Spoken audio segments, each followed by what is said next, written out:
Hello viewers, welcome back to my channel. Today's topic of discussion is on checksum calculation. In my previous video session, I have discussed the different fields that are present in the IPv4 header and the significance of each of the fields that are there in this IPv4 header format. So this particular fields, that is starting from the version to the total length, I have explained in my previous videos lecture session, and in today's topic I'll be explaining about the header checksum protocol and the time to leave. Because this particular row, which has got three fields, identification, flags and fragmentation offset, requires completely a separate session, and all these three fields are interrelated. Now coming to the third row, here we have three different fields: time to leave, protocol, header checksum. Now if you remember the format of the IPv4 datagram, it is consisting of how many? Two different parts. One is the payload part. Payload is actually what the data that is coming from the upper layer, and this is the header. Okay, header of the IPv4.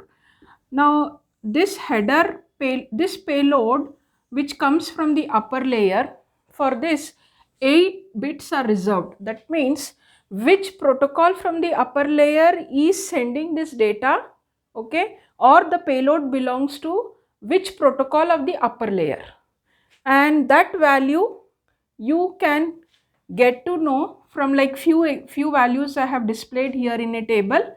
But you look here, number of bits that are meant for the protocol is 8. So totally 8 means 2 to the power of 8, 256 values are possible here. That means the payload can be from any of the 256 protocols from the upper layers. At present here I have shown you few of the values, like ICM. If it is from ICMP, the value will be 01, 01 will be placed here. These are all decimal values, fine. So the bits are what? Here 8 bits are there. You can write it in binary, those values here. This is about the protocol field. Now the next one is the header checksum. Now where exactly you want to check the errors? Because the IPv4 datagram has got the header part and the payload part. Whether errors are checked in the payload as well in the header, or only in the header and not in the payload, so that we need to look here. First and foremost thing is, IP protocol is not a reliable protocol. It does not check for errors from the payload part. This checking of errors in the payload is completely, like, the burden of checking the errors is given to the higher layers protocols like UDP or TCP. But IP takes the responsibility of checking the errors in the header part. So header, there are 12 fields. So when the packet starts getting transmitted from the source towards the destination, during transmission, whether any of the values in this 12 fields, well, if they get corrupted, then definitely there will be a disaster. Because look here, the values, suppose let us take for example, if the destination IP address itself gets corrupted, then what will be the impact? It goes to the wrong host, the packet reaches the wrong host. And if the fragmentation value gets corrupted, that means the packet which was divided into smaller packets called as fragments, then if that value gets corrupted at the receiver side, it is very difficult to assemble back those packets. So this way, each of these values are very important here. They should not get corrupted during the transmission. So the receiver will check for what? The receiver will check whether all these values that are there are correctly received at the receiver side. And this checking of errors is what is carried out in this particular, that means this field is meant for error checking of errors, and that particular name given for this process to check the errors is the checksum. So let us see how the checksum is used at the receiver side to check for errors in the packet. Now here in this packet format I have given some sample values in the black color font, okay, in the brackets. For each of the fields the values are there. These are the sample values. Now what exactly uh, happens here is, first let us assume that these are the values that are present in the checksum, yes, or in the IPv4 header format, and there will be from the sender side, the checksum value will also be included here. For example, if the checksum value included in this particular is CBB0, let us take this. CBB0 is the checksum that has come in the packet. CB, I am writing it in hexadecimal notation, CBB0. So this is the value that is placed at the from the sender side in the packet. Now each of the receiver here is in a sense means from the sender to the receiver, the intermediate nodes, okay, because the routers which are forwarding this packet towards the destination will also carry out this checksum calculation, because the reason is the time to leave. The time to leave value will get decremented by 1 at every hop. That means if this is the sender, fine, and if this is the receiver, in between are what? The routers. Now the sender has put the time to leave value equal to 3. Then when it goes to the next hop, that means this is called as one hop, the router will decrement the value of TTL and it becomes 2. The next hop, when it travels, it becomes 1. So at every hop, the value, that means every router will decrement the value of this TTL by 1. So that means even in this, during transmission, the value of one field is getting what? Changed at every hop. That is why the routers, whichever are receiving the packet, they also carry out this particular checksum calculation. Fine. In detail, once again I will be telling you about the TTL. Presently you just remember that time to leave is deciding the lifespan of the packet. The lifespan, that is the value for this TTL, will be set by the sender side. 8 bits are meant here. 2 to the power of 8 is 256. That means 256 hops are possible maximum, but that many hops are not practically, it is not at all practically these many hops may not be required to reach the packet, but that is what is the maximum value. So that time to leave decides the lifespan of the packet. Once while decrementing, when the router decrements the TTL value by 1, at 1 when it becomes 0 and still if the packet is not at the destination, then the router which receives the packet with TTL equal to 0 will drop what? Will drop the packet. That means no more the packet will get forwarded. So in detail I will be telling you about the time to leave. My main topic of discussion today is header checksum. So how to calculate the checksum here. Look here, these are the black color numbers whichever I have written here. Okay, all these are the values for each of the field. So totally I have taken these 12 fields. For all the 12 fields I have placed the values. Now when we are trying to add the values, because checksum is you have to sum all the values that are present in the field. And how to add? The method is, look at this first row, second row, all to put together is how many? 32 bits. 32 bits, you divide it into two sections, 16 bits, 16 bits. So whatever are the values in the 16 bits, you can write it here. The next 16 bits, you can write it in the second row. Like that you need to write values only what? Totally making it to total of what? 16 bits only. So let us start from the first row. Here if you take 16 bits, these three fields are getting covered in the 16 bits. Which are these? Version, header length and service type. So version value is 4, header length is 5, you can see this black color 5, service type value is 0, these are 8 bits. So here each number, each integer denotes what? Each 4 bits, each number denotes 4 bits, 4 plus 4 8, 8 plus this 8 16. So totally we are going to write the 16 bits here, and also I have written once again the values here 4, 5 and 0. These three, okay, values we are writing it here 4, 5, 0, 0. Fine. So this part is covered. Next is total length, which is exactly equal to 16 bits, one field. So value is 28, and also remember you are writing these values in hexadecimal. So 28 is how much? 28 is 1C. So you are writing here 001C. The value for 28 is 001C in hexadecimal. Next is identification. Still I will be telling you in future session the significance of identification. Presently the value is 49,153, hexadecimal notation C001, because 16 bits you are writing it as 16 bits. Next is flags 3 bits, fragmentation 13 bits. Okay. So here I have to make a correction, small correction. This is not 0, this is value is 0, but the field is 13 bits are meant for the fragmentation.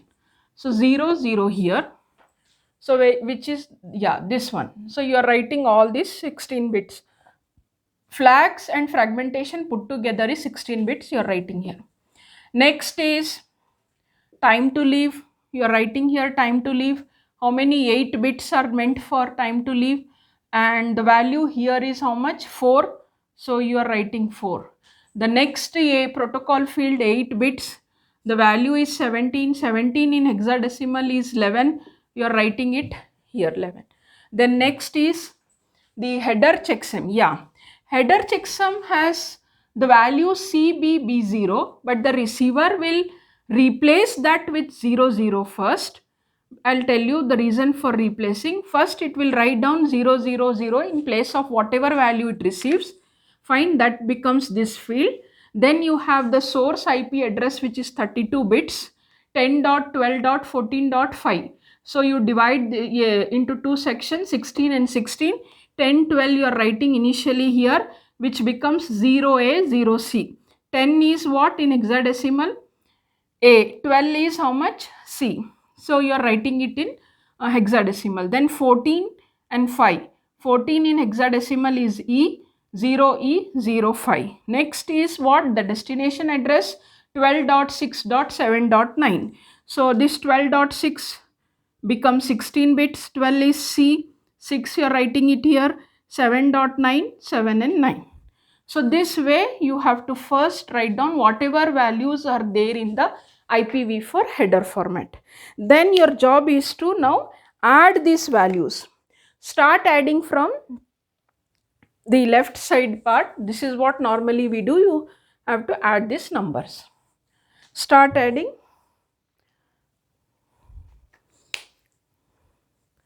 So let me take the red color pen. Add, this is C. C is how much? C in decimal is how much? 12. 12 plus 1 13, 13 plus 1 14, 14 plus 12. Okay, 14 plus 12 is how much? 26. 26 plus 5, 31. 31 plus 6, 37. 37 plus 9. How much you are getting? 46. Totally for the first column, whatever you added, you got the value as 46. 46 is in what? Decimal. You convert that 46 into hexadecimal. So when you convert that 46 to hexadecimal, the hexadecimal value for 46 is,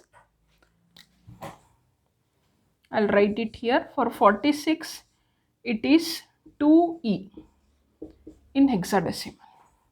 So what you will be doing, this value what you got the answer as 2E, you will write it here E, and you will carry this 2 to the next column.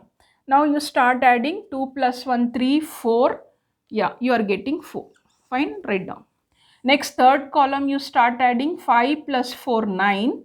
9 plus now what? You are having how much? A here. 9 plus A. A in decimal is 10. Then 9 plus 10 is 19. Then you have to add E. E is how much? 14. 33. Then 33 plus C is 12. C is 12, 5, 45. Then 45 plus the last number, look here, 7, it is 52. So your final, after you add this third column, you got 52. Now convert this 52 into hexadecimal. 52 in hexadecimal is 34. 52 in hexa, this is the second column of result. 52 in hexadecimal is 34.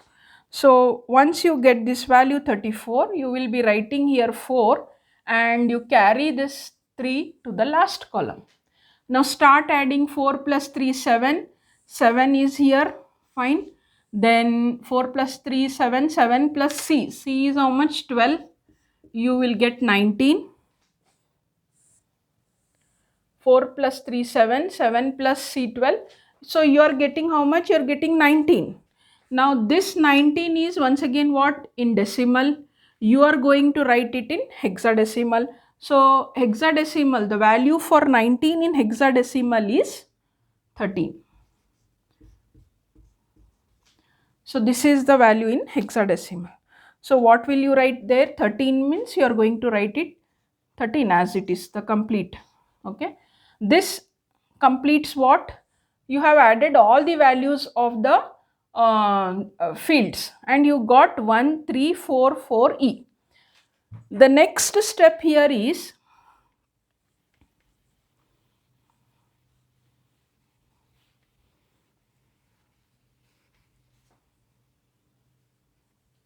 when you are adding the numbers, okay, using the ones complement, this last digit, that is the most significant digit, will be added to the result.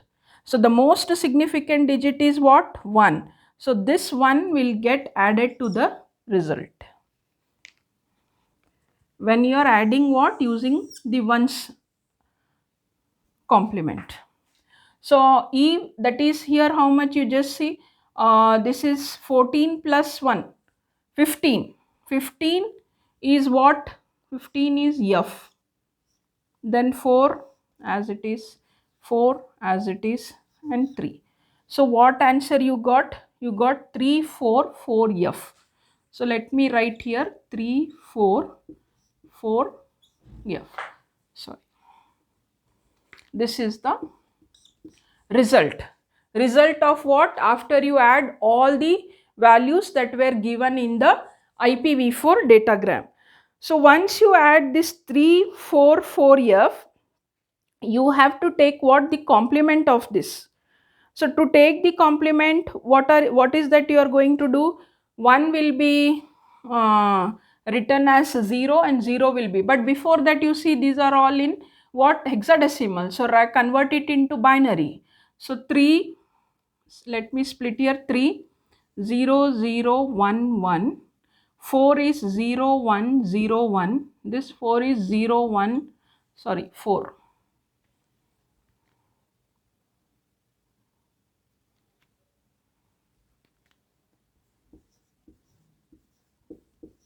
Okay. 5 F is 1, 1, 1, 1. Once you get these numbers in binary, you take the complement. Checksum is, that is why the name is sum. Take the complement of the sum, that becomes checksum. So now when you take the complement, 1 becomes 0, this 0, 0, 0, 1, 1, 0, 1. Then this is what? 1, 1, 0, 1, 0, 0, 1, 1. So this is what you got now. This is what? This is the complement. Complement of sum. Complement of sum is what? The checksum. Now since you got it in binary, you have to convert back into what? Hexadecimal. This 4 bits, this 4 bits, this 4 bits, this. What is the value for 1100? 1100 in hexadecimal is what? This is actually 12. 12 in decimal. In hexadecimal it becomes what? C. So, yeah, C. And 1011 is B. 1011 is B. This is 0. Now look here, what is the value the receiver got? CBB0. And what was the value that was sent from the sender? CBB0. That is why the receiver, when it receives the value from the sender side, it will not, it will replace this value with 0. Fine. It will add all the values, then it will check the result. Okay, first you see this is the result. It will take the complement of the result. It becomes checksum. If this and this matches, then there is no what, the values during transmission have not got corrupted. Whatever values were sent by the sender, it has reached the receiver in the same, I mean to say, correctly all the values were present in the packet. So this is how you have to carry out the checksum calculation. Hope it is clear to you. With an example I have explained, and in the next video session mostly I'll be covering these topics. Time to leave, yeah. And also I have to explain regarding identification, flags and fragmentation. So this was just all about the checksum calculation. So hope you people have followed this, understood. Thank you. Take care. Bye bye.